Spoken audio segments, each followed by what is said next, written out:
Good afternoon, YouTube. Fan Handyman 1989 here once again.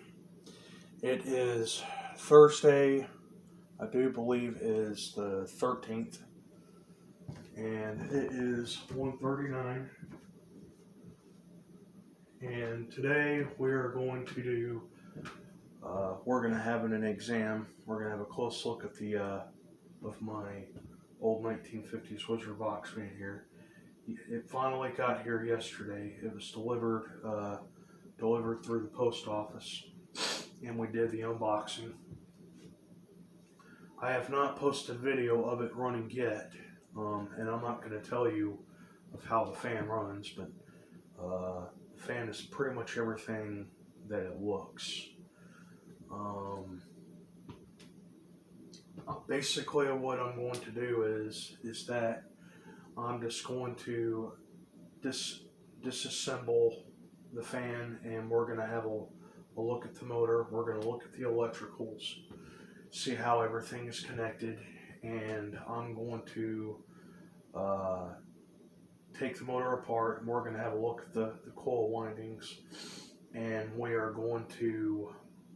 going to let another YouTuber have a look at it and determine if the motor is good for varnishing, if it's good for running, what particular shape it's in, and we'll go ahead and we'll get started on that now.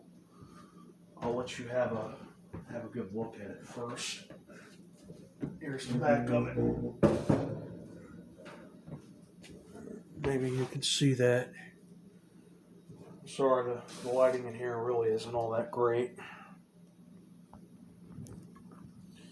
Try not to hit one of the buttons where it'll accidentally turn the video off. Here's the back of the fan here. And there's that Westinghouse motor. It is looking pretty rough from what you can see of it. Looks a little rusted there around the ventings, and looks like it's accumulated with dirt and dust and all kinds of crap.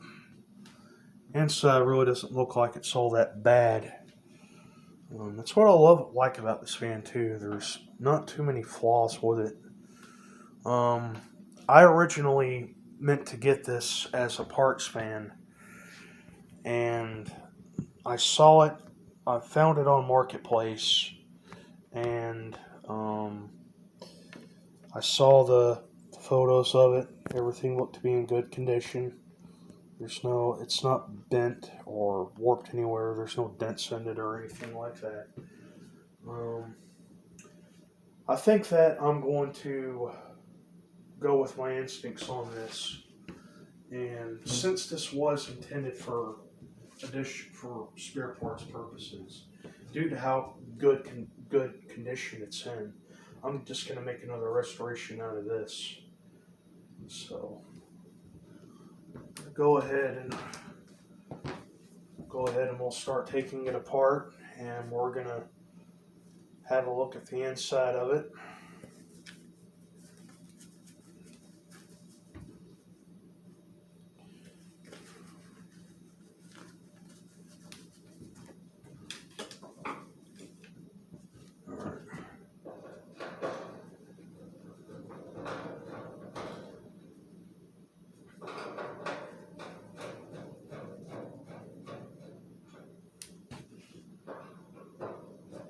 Be much easier to just lay it flat on its back and remove the front grille, but I guess I'm just gonna put it all in full view here.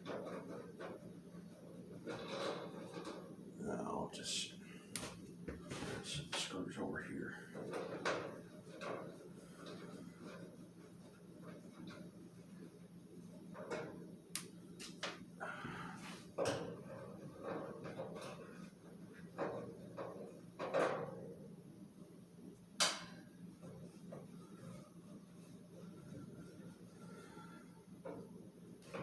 So the port doesn't fall off into the floor.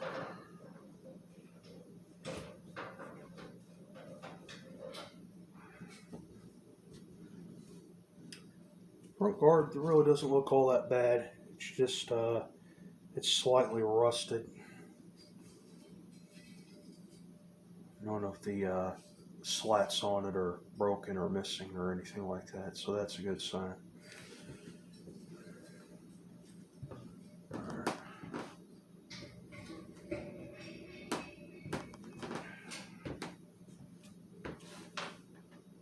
Alright, we'll look at the blade set here.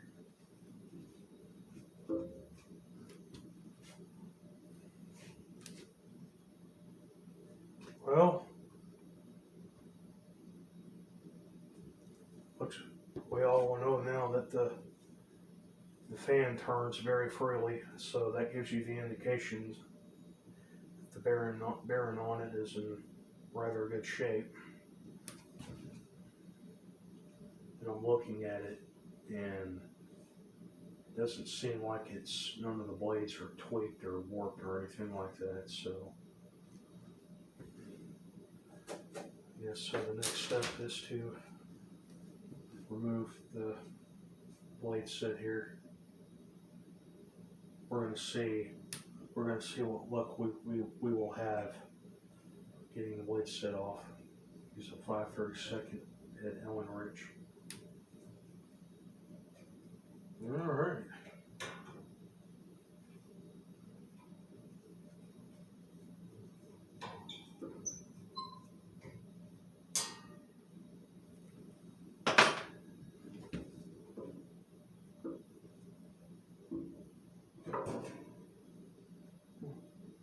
Well, what do you know? That thing just came right off. I guess I wasn't going to have to do a big struggle with that, so that's not too bad. Blade set looks to be in pretty good condition too. It's pretty dirty and it's a little rusted. The hub is not loose or anything like that.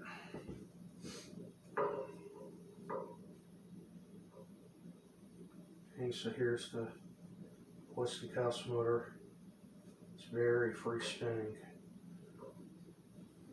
And if the blade set came off as easy as it did, in other words, that's also letting me know that the fan was actually taken care of.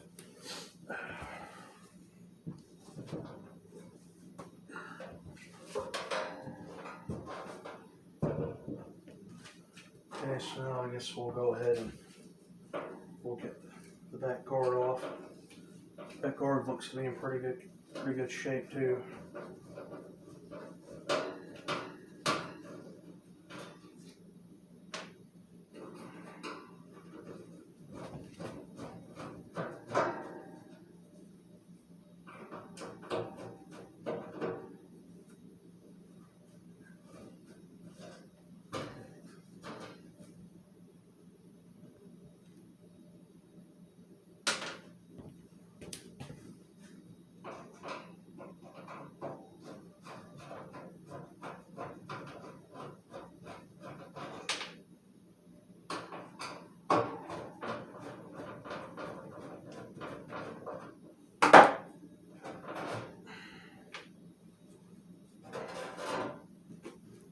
Okay, so there's the back guard if you can see it. Doesn't seem like it's bent or anything like that. Looks pretty good.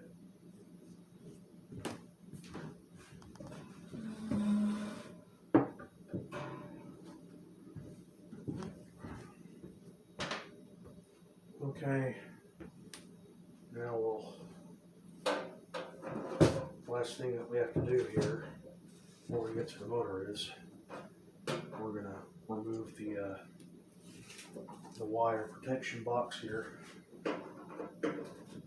It's just mounted on with the 3 screws mounted into the cabinet.